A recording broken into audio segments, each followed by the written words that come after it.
আসসালামু আলাইকুম রহমতুল্লাহ। প্রিয় দেশবাসী, আপনি কি জানেন বাংলাদেশে একটি নতুন ধর্মের আবির্ভাব হয়েছিল? একটি ধর্ম বাংলাদেশে সে বেশ প্রভাবশালী হয়ে উঠেছিল। সে ধর্মটি আলহামদুলিল্লাহ এখন ধীরে ধীরে নস্যাৎ হয়ে গিয়েছে, ধীরে ধীরে বিলীন হয়ে যাচ্ছে।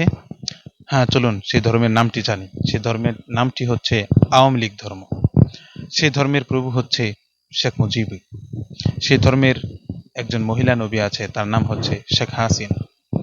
সে ধর্মের চারজন সাহাবীর নাম হচ্ছে জয়, ওবায়দুল কাদের, শামীম ওসমান, সালমান এফ রহমান। এই ধর্মের তাবিতের মধ্যে পাবেন ডিবি হারুন এবং বাউল শিল্পী মমতাজ বেগমকে। এ ধর্মের কালিমা হচ্ছে জয় বাংলা। এ ধর্মের উপাসনালয় হচ্ছে শহীদ মিনার।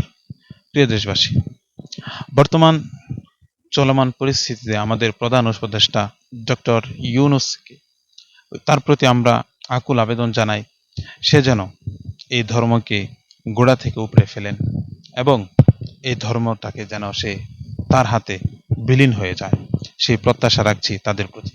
এবং তার কাছে আমরা আশা ব্যক্ত করছি বর্তমান বন্যার্তদেরকে যেন তিনি পরিপূর্ণভাবে সহায়তা দান করেন এবং বন্যার্ত মানুষদের পাশে যেন তিনি সর্বস্ব নিয়ে তাদের পাশে দাঁড়ান।